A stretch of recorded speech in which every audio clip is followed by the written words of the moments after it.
partageons ensemble un texte. Rassurez-vous, ce ne sera pas trop long. Ça, c'est pas une promesse, c'est un vœu. Et vous laissez cette pensée et cette compréhension que Dieu ne fait pas qu'exister, mais que Dieu nous voit. Que Dieu nous voit. Dieu te voit. Si tu n'as plus rien entendu ensuite, si tu n'as rien compris ensuite, c'est pas grave. Mais pars avec ça. Dieu te voit. Je suis vu de Dieu. Et ce n'est pas dit Dieu te voit parce que la foudre va tomber. Ce n'est pas ça. Avant que j'explique avec les textes comment Dieu te voit, ou plutôt qu'est-ce qu'il voit de toi, avant de vous dire ça, qu'est-ce qu'il voit de toi, j'aimerais juste vous dire comment il voit. Plus simple. Avant de vous dire qu'est-ce qu'il voit de toi, d'abord, juste quelques mots en introduction pour vous dire comment Dieu nous voit. Dieu, quand il regarde, est attentif à la relation. Et ce matin, Dieu est comme un berger, et il a la capacité, quelle que soit la centaine que l'on est, à remarquer celui qui n'est pas là. Parce qu'il est attentif à la relation. Il y a un texte des Écritures qui est une parabole et qui nous dit dans l'évangile de Luc au chapitre 15, un berger va chercher une brebis qui s'est perdue parce que parmi la centaine, il va laisser les 99 autres pour aller la chercher. Comment fait-il pour savoir qu'il en manque une parmi la centaine? Parce que, excusez-moi, moi j'y connais pas grand-chose à des brebis, mais elles se ressemblent toutes ou à peu près. Mais le berger qui aime ses brebis a un regard attentif à cause de l'amour qu'il porte sur ses brebis. Et il voit celle qui a l'oreille un peu penchée, il voit celle qui a l'œil un peu abîmé, il y a celle qui mord un peu les autres. Il les connaît toutes et il a la faculté, quand il regarde, de voir exactement celle qui n'est pas là. Et je suis bien heureux parce qu'il y a un berger, le grand berger, qui se dit « ça y est, elle est venue. Je l'ai trouvée ce matin, elle est là. » Le berger regarde parce qu'il est attentif à la relation. Et Dieu n'est pas là pour dire il n'est pas venu, il n'est pas là. Il est là pour chercher celle ou celui qui manque à l'appel, qui manque à la bergerie. La deuxième chose, c'est que le regard est posé. Voilà comment Dieu regarde. Il est attentif à la relation, il est attentif aux besoins. Les mamans ont des pouvoirs extraordinaires. Elles regardent leur nourrisson et quand il se met à pleurer, il n'y a pas de langage, il n'y a pas de mots, il n'y a pas de moyen de s'exprimer. La maman, en regardant l'enfant pleurer, sait ce dont il a besoin. Moi, je n'entends que des cris, que des pleurs. Mais elle entend et elle voit à la grimace du bébé qu'il a faim. Vous me confirmez, hein? Ensuite, qu'il a peur ou qu'il a mal. Et sans vocabulaire, par l'observation et par tout l'amour porté au regard, elle sait très bien, intérieurement, dans ses entrailles, ce dont a besoin le bébé.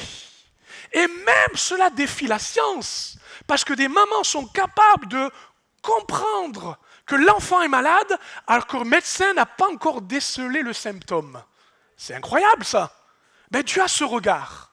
Il a ce regard sur nous alors que parfois nous ne savons pas ni expliquer, ni montrer quelle est la nature de nos besoins profonds. Amen. C'est ce Dieu-là qui regarde. Et puis la troisième chose, c'est ce regard attentif à l'harmonie, à ce qui doit être parfait et bon pour nous. Ce troisième aspect, je le trouve au travers de l'artiste. Pas de ce Dieu nourricier comme une mère qui nous cajole sur ses genoux. Vous lirez ça dans Ésaïe 66. Mais plutôt celui qui est sensible à ce que notre vie soit harmonieuse, organisée selon ce qu'il veut nous donner par sa parole, et que nous trouvions la paix. Vous savez, moi j'envie les créatifs, les artistes, ils ont une capacité, c'est qu'ils ont une palette de couleurs dans la main, et ils ont déjà le tableau. Moi, je barbouille. Eux, ils dessinent, ils tracent. Et même si tout y est, ils ont une capacité. C'est que dans la palette de couleurs, ils rajoutent juste celle qui met en relief, met en mouvement, donne de la vie. Qu'est-ce que c'est fort ça! C'est le regard de l'artiste qui, avec la matière, avec les circonstances, avec les moyens, suivez-moi bien, arrive à mettre sa touche et ça devient beau, ça devient harmonieux, ça devient juste, ça devient bon. Exactement, allez, j'y vais, comme les recettes. Comme les recettes. Où il suffit de rajouter une pointe de petit quelque chose en plus que les grands-mères ne disent jamais. Et que peut-être au moment de leur mort laisseront en héritage, qui fait que c'est meilleur. C'est meilleur. Eh bien, Dieu a un regard de cette manière. Il sait la couleur qu'il manque. Il sait l'ingrédient qu'il faut ajouter. Il a un regard aiguisé, parce que quand il vous voit, il sait avec ses mains ce qu'il pourrait faire. Avec sa parole, ce qu'il pourrait appliquer. Voilà quel est le regard de mon Dieu. Attentif à la relation, attentif aux besoins, attentif à l'harmonie. Ça, c'était l'introduction. Ça va? Maintenant, approchons-nous de ce qu'il voit en nous. Et là, tu peux le mettre, s'il te plaît. Allons-y. Qu'est-ce qu'il voit de toi? Je trouve ça dans le psaume 139. C'est dit avec poésie, mais c'est une vérité. Je n'étais encore qu'une masse informe, mais tu me voyais. Et dans ton registre se trouvaient déjà inscrits tous les jours que tu m'avais destinés alors qu'aucun d'eux n'exista encore. Ici, la vérité de celui qui compose ce chant et nous laisse ce texte nous dit que Dieu est tellement souverain, tellement grand, qu'il nous connaît à l'initiale, à l'inauguration de notre vie. Quand nous n'avions encore aucune forme. Nous n'étions même pas nus parce que nous n'avions pas de corps. Nous n'étions qu'un amas de cellules dans laquelle se grouillait la vie. Eh bien, Dieu nous voyait déjà. Vous vous rendez compte? Dieu voit non pas ce que tu fais, non pas ce que tu as, mais il voit ce que tu es. Amen, oui, merci. J'apprécie, de la bouche des enfants. Le seul enjeu de nous voir dans une masse informe, ce n'est pas tout ce que nous avons, pas tout ce que nous faisons, réputation, mérite, ça n'a rien à voir. Ici, c'est juste que Dieu voit qui nous sommes au début et à la fin. Le principe de vie qui fait que tu respires, le principe de vie que tu as des chromosomes avec un ADN qui définit ta forme, ton caractère, tout ça, Dieu le sait, le voit. Et il inscrit dans des livres dans lesquels il connaît toute la mesure. Tout est entre ses mains. Quand il te voit, vois donc sa grandeur.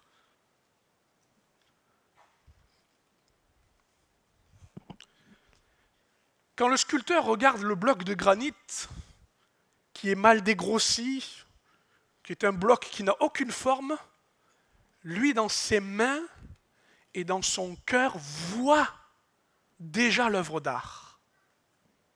Tout est déjà dans ses mains. Tout est déjà inscrit. Et je voudrais que vous vous rappeliez que quand Dieu vous voit, au lieu de vous cacher, au lieu de négocier, au lieu de l'ignorer, de le laisser vous regarder au plus profond de vous-même. Pas dans la forme, mais dans le fond. De se laisser visiter, sonder, invités à être rencontrés. Rencontrés pour qui nous sommes et non ce que nous voulons présenter. C'est un voyage intérieur, celui d'être vu. Si vous ne connaissez pas ce regard, il y a des regards qui vous percent et qui vous transpercent d'amour. Alléluia. Quand un père observe son fils et y met toute sa fierté, c'est ça, voir le fond de la personne. C'est quand il vous accueille alors que vous devriez être coupable et qu'il vous gracie d'un pardon et d'une confiance. C'est ça qui nous rejoint. Ça va? Je peux aller plus loin? Il peut arriver aussi, et voyons plus loin, qu'il voit non pas simplement l'essentiel de votre vie, mais il voit aussi ce qui est abîmé, ce qui ne va pas. Tu peux mettre la suite? Il veut toi peut-être la victime de la vie. Alors je ne suis pas là pour que on pleure, qu'on s'apitoie, pas du tout ça, mais je veux parler des réalités terrestres. Des réalités terrestres. Il y a dans une parabole, bien que ce ne soit pas l'objet principal du texte, de l'histoire que Jésus raconte, que ce soit l'essentiel, il y a quand même un détail que je veux relever et montrer avec vous. En fait, Jésus voulait expliquer ce que c'est qu'être proche, être un prochain, aimer malgré les différences. Et il va l'expliquer de manière assez surprenante. Il va prendre l'exemple d'un Samaritain qui est vraiment l'opposé du Juif de l'époque, et dans lequel il y avait une séparation. Eh bien, ce Samaritain va porter secours à quelqu'un qui n'est pas justement ni de sa contrée, ni de sa religion. Et il nous est dit que ce Samaritain qui voyageait fut ému de compassion, vous comprenez ça, l'expression ému de compassion, quand il le vit. Il vit quoi? Il vit qui? Eh bien, tout simplement, il vit un homme qui faisait un voyage et qui, malheureusement, sur ce chemin, a été dépouillé, a été chargé de coups et a été laissé à demi-mort. Et le texte précise que plusieurs qui voyageaient l'ont vu, mais aucun ne s'est arrêté au point de dire « Je ne vais pas me charger de cette victime ».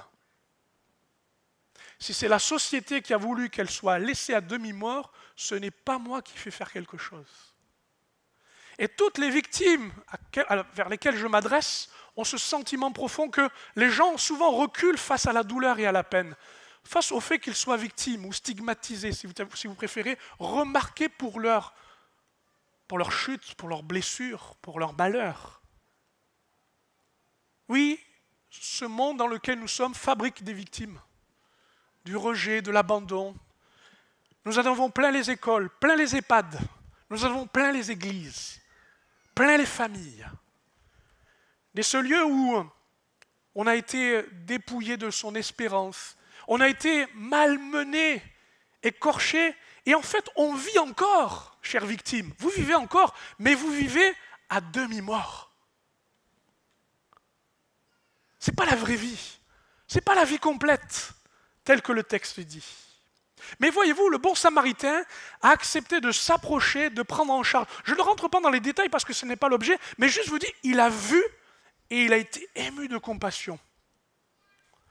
La proximité de notre Seigneur Jésus, qui donne du secours, nous dit que ses entrailles fonctionnent. Le cœur de Dieu bat. Il n'est ni dans le marbre d'une statue, ni dans la gloire de chansons. Il est dans des entrailles de miséricorde qui se met à remuer et qui se met en action. Celui qui était assis dans le ciel et dans une gloire est descendu au milieu des hommes et il a voulu accepter, porter secours en nous donnant le salut. Voici, il voit où est la victime et il n'a pas peur de la victime telle qu'elle est.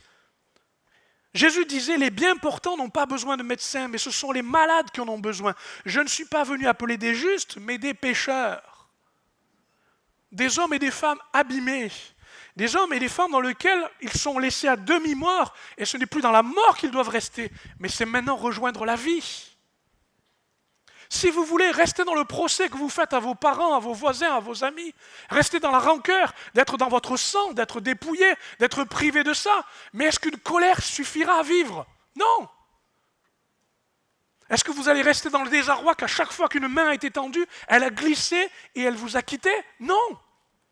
Laissez-moi vous dire que quand Jésus se met en route, quand c'est sa compassion, ça fonctionne.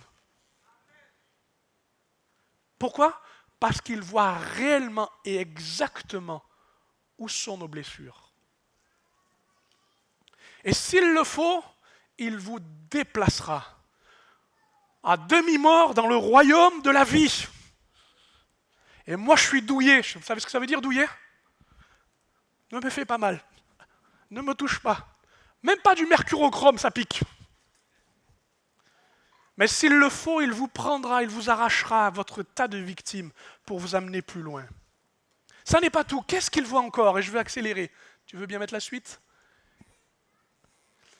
Il voit aussi non pas simplement notre culpabilité, mais notre état de victime, mais aussi notre culpabilité. Je veux vous parler d'une situation qui est aussi dans une parabole, mais qui reflète très bien ce qui nous arrive. Il voit où est notre distance avec lui. Et le mot distance porte un poids de procès et de culpabilité dans nos êtres. Le texte raconte que justement, pour retrouver un fils qui se perd, qui a tout dépensé, eh bien ce fils va aller au bout du processus. Il prend l'héritage qui lui est dû, il quitte la maison du père, il rentre dans la maison des plaisirs et il va jusqu'à la maison de dépravation où il est complètement au bout de toutes ses ressources. Et le texte dit que quand la distance est bien atteinte, il se demande comment il va pouvoir aller plus loin. Vous savez, la culpabilité, elle fait son chemin quand on s'éloigne des choses de Dieu. La Bible dit que le péché, c'est rater le but. C'est malheureusement prendre une distance, c'est une trajectoire qui, certes, est une trajectoire, mais nous éloigne tellement. Et le problème de la culpabilité, ce n'est pas un pouvoir et un poids en nous pour nous ramener, mais toujours pour nous éloigner. Vous me suivez? Toujours. Tu es coupable, pourquoi revenir à Dieu? Tu vas faire semblant, tu vas être hypocrite. Combien vivent sous cette accusation en disant « mais Dieu ne peut pas me regarder, je suis coupable ». Mes amis, cette distance, elle existe et existera toujours. Et le Fils s'est éloigné. Mais j'aimerais vous parler d'un miracle qui nous appartient et qui m'appartient. C'est un voyage un peu douloureux et difficile. C'est de regarder en soi, c'est de faire ce regard intérieur et de comprendre et de sentir et de souffrir. Oui, je suis coupable. Oui, je suis coupable. Oui, je me suis sali. Oui, j'ai oublié les choses de Dieu. Oui, je les ai délaissées. Oui, j'ai mal géré. Oui, j'en ai voulu. Ce que vous voulez. Mais dans ce voyage intérieur dans lequel il fait ce chemin, alors qu'il fait déjà ce chemin, vous savez quoi? D'un seul coup, le Père se réveille. Et de sa maison, il commence à chercher le Fils qui est rentré à l'intérieur de lui-même. Vous me suivez? Et il nous a dit que quand il fait l'effort de se tourner et de se retourner vers le Père, et qu'il commence à faire ses premiers pas malgré sa culpabilité et sa douleur, le texte précise, et c'est là que tu peux l'apparaître, je te remercie, il se mit donc en route pour se rendre chez son père, et comme il se trouvait encore à une bonne distance de la maison, il n'a pas fait tout le chemin, hein. La distance est toujours là. Écoutez bien, son père l'aperçut et fut pris d'une profonde pitié pour lui. Il courut à la rencontre de son fils, se jeta à son cou et l'embrassa longuement. Et le texte dit plus loin que la joie du père, ça a été de se réjouir, de faire un festin. Il dit, mon fils était mort, il est revenu à la vie, il était perdu et je l'ai retrouvé. Celui qui a compris quelle était sa culpabilité et qui en a sa douleur, eh bien, le Père, Dieu, voit la distance. Et voici que quand on se tourne vers lui, lui-même fait le chemin vers nous. Et savez-vous une chose, c'est que en Jésus-Christ et par Jésus-Christ, nous qui étions éloignés, il nous a rapprochés, selon les textes des Écritures. Le chemin a été fait, le chemin de la réconciliation, le chemin de la rédemption, le chemin du salut a été accompli, pas par le Fils qui doit rembourser, qui doit nettoyer, qui doit réparer. Toutes ces choses-là, ne viennent pas tout de suite. D'abord, c'est le Père qui voit et qui embrasse et qui récupère le Fils qui était mort et qui revient à la vie, qui était perdu et qui est retrouvé. Y a-t-il une distance entre vous et la maison du Père ? Cette distance ne disparaît pas aux yeux de Dieu, mais il regarde encore et encore. Son amour est tellement tenace que tant qu'il le pourra, tant qu'il le faudra, il attend que tu fasses demi-tour. Jusqu'au bout. Quand ce demi-tour a lieu, alors le Père voit Et quand il approche du Fils et qu'il l'embrasse, la douleur s'en va. La douleur de la culpabilité s'en va. Vous la connaissez? Cette récompense intérieure d'être pardonné. D'être considéré comme un fils et non comme un étranger. Ça fait du bien. C'est de se rendre compte que quand on se retourne, mais je n'ai fait qu'une partie du chemin, il a fait tout le chemin pour moi. Il n'y a plus de douleur, il n'y a plus de distance, il n'y a plus d'offense, il n'y a plus de dette, il n'y a plus de saleté. Car le Fils qui se donne au Père, à son regard, est récompensé, est gratifié de la réconciliation. Mes amis, j'aimerais tellement vous raconter le nombre de fois où Dieu, par un regard insistant, comme sur vos vies, il n'est pas là simplement pour faire peser une culpabilité, il est là pour vous dire, je fais la distance avec toi, je paie, je purifie. Mais tourne-toi donc et reconnais. Et puis enfin et surtout, il voit aussi notre démarche. Ce sera mon dernier point. J'ai bien été assez long et explicatif là-dessus. J'aimerais vous parler de cette... Il voit aussi en nous le choix que nous faisons. Laissez-moi vous raconter 2 personnes qui ont fait 2 choix différents. Tu peux les mettre, s'il te plaît? C'est ce que j'ai entendu dans une prière. C'est un appel. Jésus qui s'approche de Lévi, qu'on appelle Matthieu aussi, qui est assis au bureau des péages, c'est-à-dire qu'il prélève des impôts. Et Jésus va lui dire, parce qu'il l'a vu, « Suis-moi ». Et Lévi donc se leva et le suivit. Ça va? Première chose, premier événement. Deuxième, tu me la suite? Pardon, vas-y, voilà. Un jeune homme, doué, riche, qui connaît la loi de Dieu, qui reçoit un bon témoignage de tous, d'une grande réputation, propre, et qui a vraiment dans son cœur le besoin de dire, mais comment je peux hériter la vie éternelle? Il s'intéresse aux choses de Dieu, il veut avancer. Et Jésus le regarde et il l'aime. L'ayant regardé, il l'aime. Et lui dit, il te manque une chose. Ça y est, on y est. Vends tout ce que tu as, donne-le aux pauvres et tu auras un trésor dans le ciel, puis viens et suis-moi.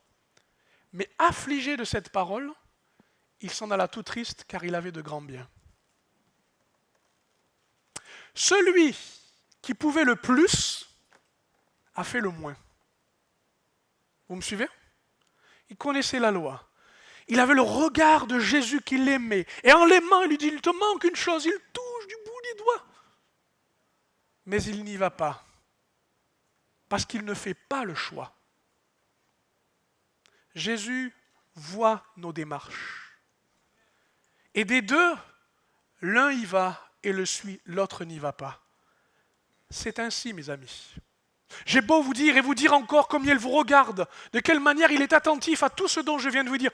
Tout peut être là et tout peut s'arrêter ici. Non pas parce que je suis fataliste, mais réaliste. Parce que j'aime la parole de Dieu qui nous dit la vérité avec amour. Même quand on fait un mauvais choix, il est attaché à nous par amour et il nous dit, il te manque une chose, mais il nous aime quand même. Et quand il regarde un péager, un publicain, un homme dans lequel on porte une réputation mauvaise, il lui suis-moi, eh bien lui, il n'a pas besoin de calculer. Il sait que pour lui, c'est le seul chemin qu'il doit suivre. Je m'arrête un instant ici, je ne veux pas lasser votre patience. Je veux que vous accrochiez encore quelques instants aux mots que je prononce. Pas mes mots, mais l'appel de Dieu. Ce regard si particulier dont je parle est devenu réel pour chacun de nous. Quand Jésus, au moment de la croix à Golgotha, n'a plus pris figure humaine, mais il était déformé par la douleur, par les coups. Même le corps, on l'a mutilé. Excusez-moi, mais on l'appelait agneau de Dieu, mais il était sanglant et il ne ressemblait plus qu'à une respiration. Un être dont on a dépouillé la réputation, le mérite, le corps, on l'a dénudé, on l'a exposé, on l'a rendu à l'essentiel de ce qu'il pouvait être, pour qu'il donne sa vie.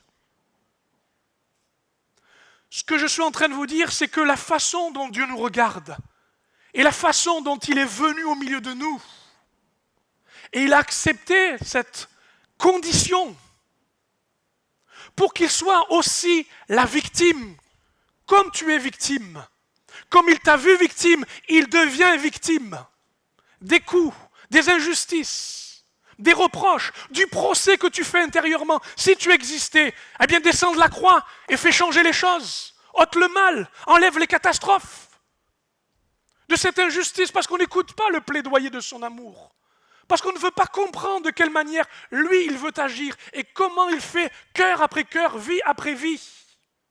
Oui, il est entré dans le procès. Et dans ce procès, il en est rendu victime. Il a donné sa vie. Mais ce n'est pas tout. Comme il voit la distance et la culpabilité, il est allé au bout lui aussi pour qu'on le voie, non pas simplement réduit à une simple forme, non pas simplement victime, mais coupable. Car cette culpabilité, il l'a portée. Et ce dont il voulait s'éloigner de cette coupe terrible est bien venu à ses lèvres, puisqu'il lui dit qu'au moment où il allait mourir, dans les derniers instants, il dira ce cri de désarroi, le regard du Père qui s'éloigne, et lui qui s'en va, et la culpabilité. Mon Dieu, pourquoi m'as-tu abandonné ?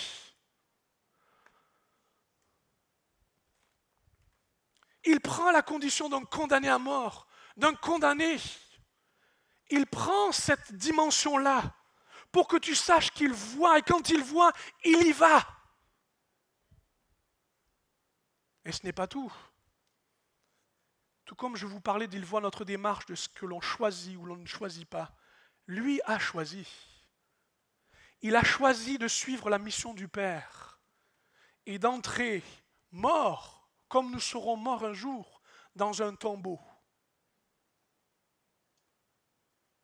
Mais alléluia, au troisième jour, ce choix qui lui a coûté la mort, ce choix qui l'a amené à être vu, réduit à rien, victime, coupable, en faisant le choix d'être jusque dans la mort, d'être dans l'échec, d'être séparé de Dieu, gloire à Dieu, par la résurrection, mes amis. Un nouveau choix est donné, alléluia, un nouveau regard, une nouvelle vie, un nouveau pouvoir nous a été confié.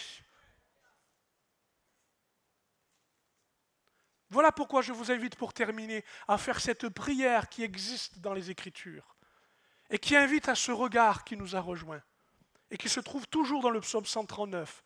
Nous avons commencé avec lui, nous terminons avec lui. Sonde-moi, ô Dieu, et connais mon cœur. Éprouve-moi et connais mes pensées. Regarde si je suis sur une mauvaise voie et conduis-moi sur la voie de l'éternité.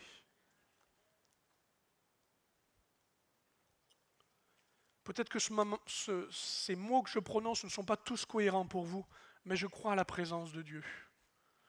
Et je crois à ce regard qui aujourd'hui n'est pas simplement un regard vague, mais un regard perçant, puissant,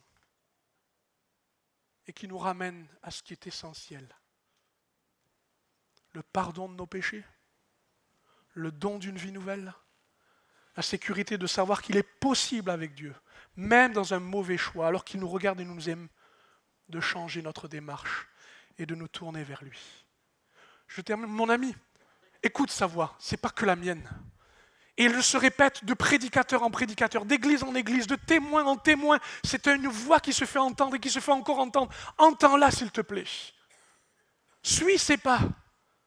C'est-à-dire, regarde l'exemple de ceux qui, comme tout à l'heure, vont s'engager et comprends qu'il y a là une bénédiction.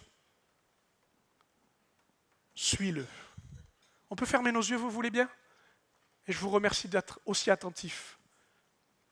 Juste fermer nos yeux pour être concentrés sur ça. Et à cet instant, sans tarder, j'invite ceux et celles à dire à Dieu, regarde-moi Seigneur, sonde-moi, montre-moi. Eh bien, faites cette prière, s'il vous plaît, selon ce que je viens de dire. Et si vous faites actuellement cette prière sincère, alors s'il vous plaît, laissez maintenant agir la vie de Dieu. Je prie que la distance disparaisse parce qu'il vient vous chercher. Je prie pour que votre état d'esprit change de victime en fils et filles adoptés, en hommes et en femmes secourus. Alléluia. Si quelques-uns veulent s'en saisir, m'autorisez à vous demander à cet instant d'accepter de le recevoir en plein cœur. Soyez bénis. Soyez bénis. Si quelques-uns osent le faire, je m'invite à le faire parce que nous en avons l'habitude. C'est pour nous un langage de foi.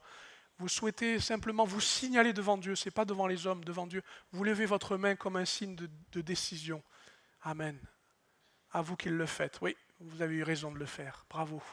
Je vous félicite. On vous place dans une certaine obscurité pour de la discrétion, mais je sais que Dieu se réjouit de voir. Il le voit, il le sait, il l'entend. Merci Seigneur.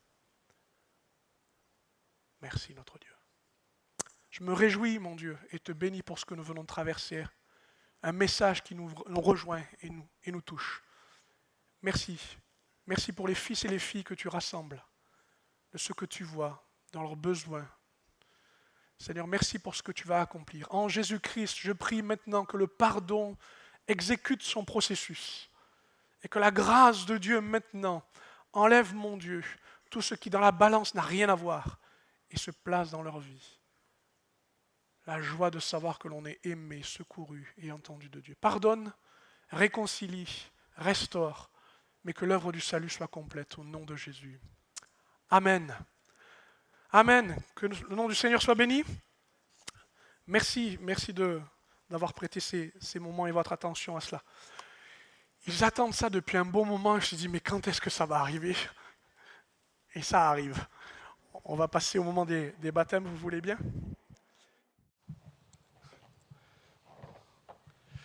Comment vas-tu? Ah, je suis là. Ça va aller là.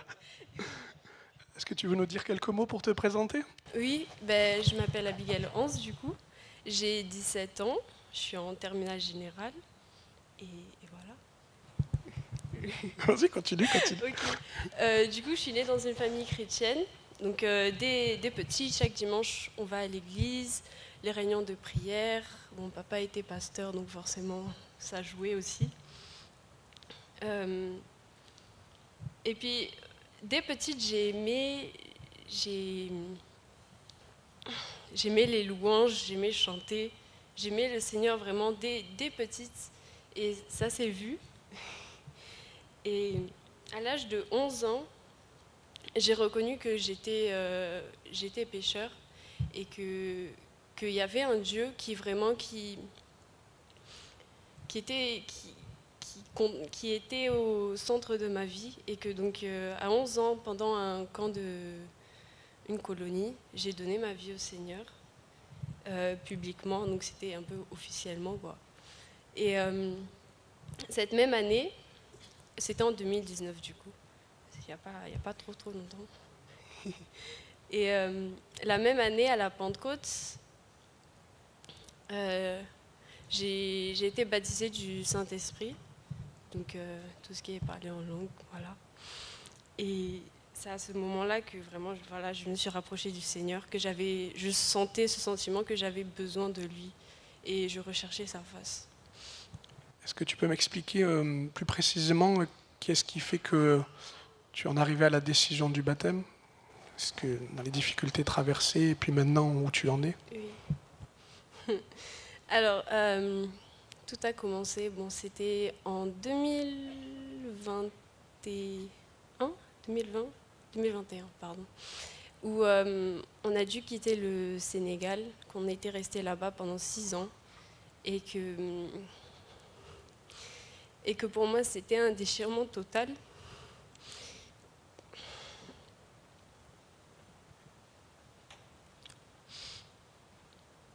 Prends ton temps, pas de souci.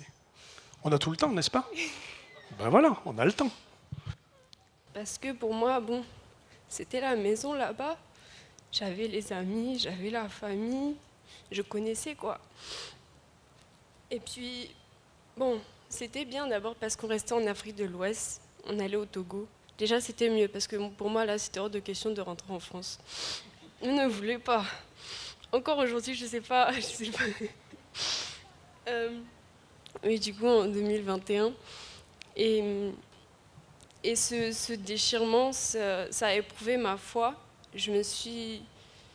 J'allais à l'église encore, je prenais plaisir encore à aller à l'église, mais il y avait cette distance, comme si j'étais fâchée avec le Seigneur, que le fait d'avoir déménagé, d'avoir quitté le Sénégal pour le Togo, ça m'a bousculée.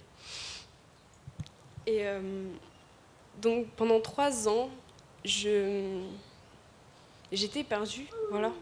C'était compliqué, j'étais entre deux. Je n'étais pas vraiment ancrée dans le Seigneur comme je l'étais avant. C'est depuis l'été dernier, à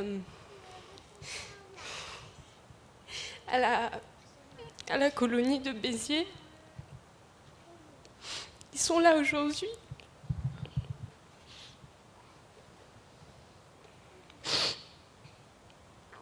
Le Seigneur a mis des gens sur mon chemin que même moi je ne sais pas comment.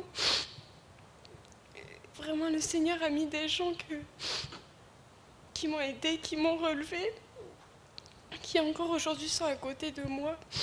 Il y a les missionnaires ici qui sont là, qui m'ont conduit, qui sont restés à côté de moi. Et je rends vraiment grâce au Seigneur qu'aujourd'hui ils sont là avec moi. Tu viens après. On est reconnaissant, effectivement. Est-ce que tu peux me dire comment tu vas maintenant? Ah, aujourd'hui ça va bien. Ça nous rassure. Non, donc oui, du coup, depuis l'été dernier où le Seigneur a commencé à travailler mon cœur, j'ai été renouvelée du Saint-Esprit. Et c'était au début de l'année où j'ai eu beaucoup de problèmes de santé. Donc j'étais souvent à l'hôpital, soit des choses comme ça. Et puis c'était bien. C'est pas censé être bien, mais c'était bien parce que le Seigneur était là et je le sentais. Donc ça a été des moments difficiles, mais c'était bien. Si je peux donner un exemple, une fois après m'être évanouie, on m'a amenée dans une petite salle. Et puis dans la clinique, là, ça commence à jouer la chanson « À jamais tu es saint ». C'était une clinique chrétienne, forcément. Celle qu'on a chantée là ce matin. Donc merci beaucoup pour ça. Et puis là, je suis là sur le lit, à moitié consciente. Et puis je suis en train de chanter. Et puis maman est à côté de moi. Et comment c'est possible? Mais bon, j'étais là, j'étais en train de chanter. Et puis là, vraiment, c'est la paix du Seigneur qui est descendue. Et c'est à ce moment-là que j'ai réalisé que sans Dieu, tu n'es rien. Si il n'est pas au centre de ta vie, tu n'es rien. Tu es loin. Et à partir de là, le Seigneur a continué à travailler mon cœur. Encore cet été, à la colonie de Béziers, le Seigneur a continué à travailler mon cœur. Et c'est à partir grâce à la colonie, que j'ai pensé, j'ai réfléchi au fait que oui, je voulais me faire baptiser. Amen. Merci Seigneur. Et qu'est-ce qui fait qu'effectivement tu prends cet engagement aujourd'hui? Bon, Emma a déjà cité, oui, pour être sauvée et le salut et continuer à marcher avec le Seigneur jusqu'à... Voilà. Jusqu'au bout. Ok. Donc on salue ton obéissance de l'accepter et on remercie Dieu pour ce voyage qui t'a amené jusqu'en France et jusqu'à cette décision, même si c'est pas toujours facile d'accepter tout venant de Dieu. Merci. Tu veux ajouter autre chose, ça va? Merci beaucoup. Je vais inviter Brandt, c'est ça? Brandt? Oui, bien. Merci qui a accepté cette invitation. Je vais demander à Abigail aussi si elle veut bien s'approcher afin que nous puissions procéder à l'animation et je le remercie encore.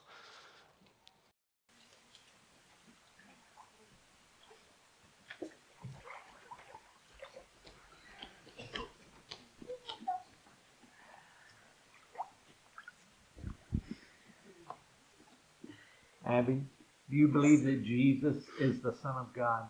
Yes, I do. Do you believe that he has died and rose again for the forgiveness of your sins? Yes, I do. Do you believe he is coming back again for those who love and trust him? Yes, I do. Based on your faith and your confession in Christ, I baptize you in the name of the Father, the Son, and the Holy Spirit.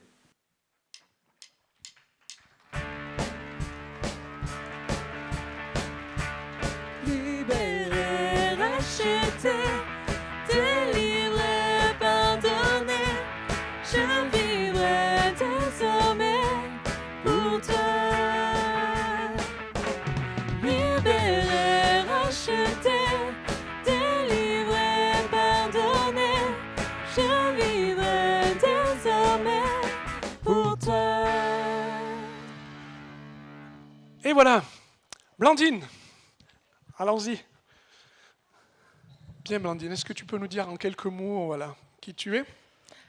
Bonjour tout le monde, eh bien, je m'appelle Blandine, j'ai 32 ans, je suis revenue vivre dans la région il y a 3 ans à peu près, et je vais vous raconter mon témoignage. J'ai toujours su qu'il y avait quelqu'un qui me protégeait, moi et ma famille. J'ai grandi sans qu'on m'explique jamais l'histoire de Dieu, mais je savais qu'il était là et qu'il voyait tout. J'ai appris à prier en imitant ma grand-mère qui croisait les mains et parlait à Dieu en secret. Le monde, il est grand, il y a plein de petites filles qui lui parlent.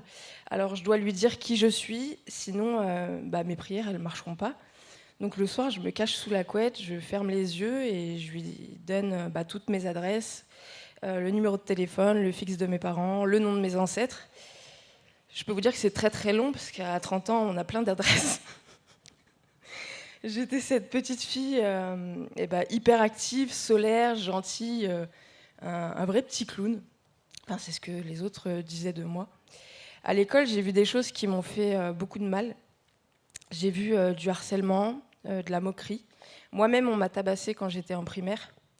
Alors j'ai grandi en pensant que pour survivre dans ce monde, il ne fallait pas montrer sa vulnérabilité, qu'il fallait être plus forte que les autres et qu'il fallait frapper pour se faire respecter. Mes prières d'enfant, ils ont commencé à s'éteindre, nourries par une honte immense. Dans ma tête, si je parle plus à Dieu, il ne me voit pas. Si je lui donne pas toutes mes adresses, il ne peut pas me retrouver. Mais j'aimais pas être comme ça. Loin de lui, je savais que j'étais pas dans le droit chemin. Très tôt, en fait, je suis tombée dans les addictions, donc l'alcool, la débauche, la cocaïne. J'ai cultivé mon hyper-indépendance comme une stratégie de survie face au chaos. J'étais persuadée que j'avais besoin de personne, persuadée d'être intouchable. J'allais vite comprendre que tout ça, c'était une illusion, en fait. Pendant des années, je me suis perdue, déchirée entre le bien et le mal. J'ai grandi en n'écoutant personne, pas même mon entourage bienveillant, mes amis, qui me voulaient que du bien. J'ai subi le harcèlement physique, verbal, agression sexuelle, manipulation. Tout m'est arrivé sauf la prison. Arrivée au bout de mes forces, j'ai lâché. J'étais vraiment, vraiment malheureuse. 25 kilos en trop, criblée de dettes, noyée sous les mensonges et l'alcool. J'ai compris que le chemin que je prenais, c'était direction la mort. J'avais honte de revenir vers Dieu. Je pensais que tout ce que j'avais fait, c'était bien trop grave et j'étais trop sale en fait pour revenir devant Dieu. Je me croyais vraiment irrécupérable. J'avais honte. Beaucoup dans mon entourage disaient que j'avais une bonne étoile. On m'a toujours dit ça. Mais parce qu'en fait, j'ai failli mourir un nombre incalculable de fois, mais j'ai compris aujourd'hui que c'était Dieu en fait qui me protégeait. J'ai atteint mon point de non-retour en 2020-2021. L'hyper-indépendance et le chaos m'avaient dévastée. Alors en 2021, j'ai tout abandonné. J'ai demandé à Dieu de me sauver, de me pardonner et de me sauver. C'est là que j'ai découvert la folie de son amour et de sa puissance malgré mes dérives. Il a toujours été là, Jésus, avec une patience infinie. Malgré mes dérives, il m'a sorti véritablement des ténèbres. Il a mis de la lumière sur mon identité. Il m'a tout de suite sorti des addictions les plus violentes, l'alcool, la cocaïne, la débauche, mais aussi de la soif de posséder, du contrôle et du besoin de provocation. Il a commencé à restaurer mon cœur et à panser mes profondes blessures, vraiment. En 2022, on m'a diagnostiqué un TDAH et de l'anxiété généralisée. J'ai d'abord vécu ça comme une malédiction, cette neuroatypie. J'ai vraiment eu du mal pendant longtemps à être totalement à lui, à Jésus. Un pied dans le monde et un pied avec Jésus. Mais sa grâce, elle a été beaucoup plus forte, parce qu'il n'a pas seulement ôté les addictions, il a fait de moi une nouvelle femme. J'ai compris qu'il n'est pas seulement le Dieu qui pardonne, mais le Dieu de l'impossible, vraiment. Il a pris mon chaos et l'a transformé.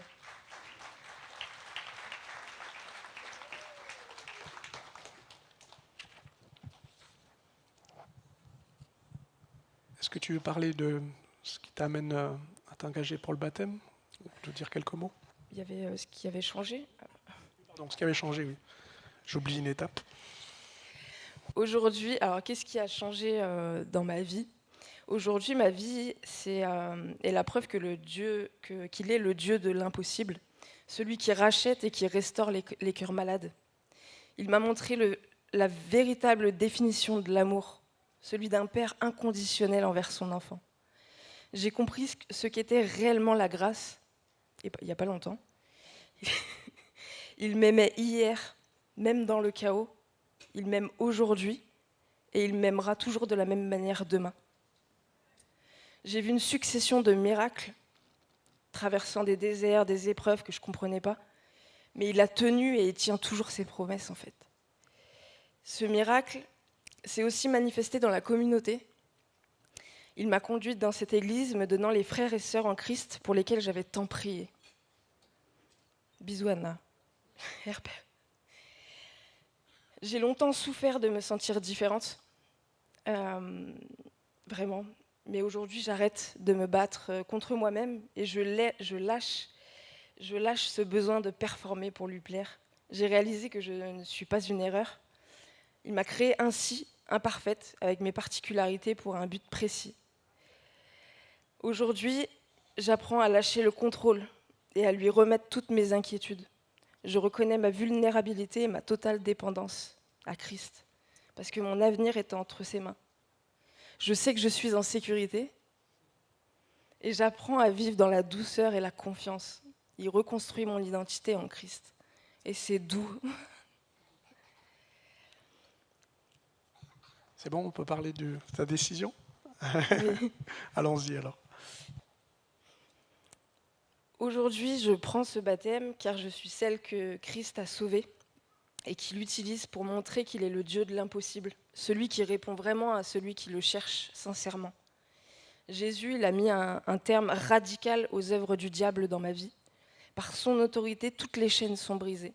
Addiction, esprit de domination, violence, provocation sont vaincus. Sa grâce a renouvelé mon esprit, m'a tiré de la dépression et du mal qui me menait vers la mort. Aujourd'hui, je suis un témoin et un instrument choisi par Dieu. En prenant ce baptême, j'officialise la mort de mon ancienne vie. Je laisse derrière moi l'hyper-indépendance, le chaos et le péché, et je choisis d'être la femme que Christ m'appelle à être. Amen. Amen.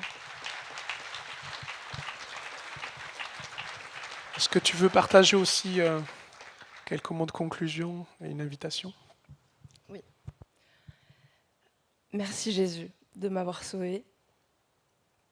Merci infiniment de m'avoir menée dans cette église. Et je voudrais vous partager un verset. C'est Galates 6, versets 3 à 5. Si quelqu'un pense être quelque chose alors qu'il n'est rien, il se trompe lui-même. Que chacun examine ses propres œuvres, et alors il aura de quoi être fier par rapport à lui seul, et non par comparaison avec un autre, car chacun portera sa propre responsabilité devant Christ. Amen. Merci. Et aimez-vous les uns les autres. Pardon, j'ai fini. C'est vrai que c'est bien. Tu as une dernière chose? C'est bon. Soyez bénis.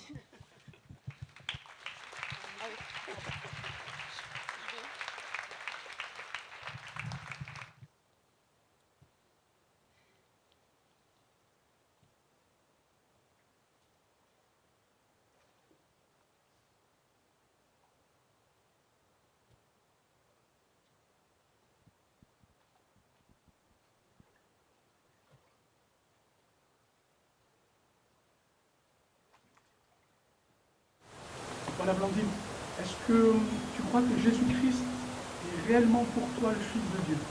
Oui. Bon. Est-ce que tu crois que le pardon de ton péché t'accorde la vie éternelle selon ce qu'il nous a accordé à la croix? Oui. Est-ce que tu crois qu'il vient, selon la promesse, te chercher comme il viendra nous chercher? Oui.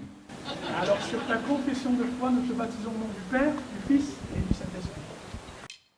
Libéré, racheté, délivré, pardonné, je vivrai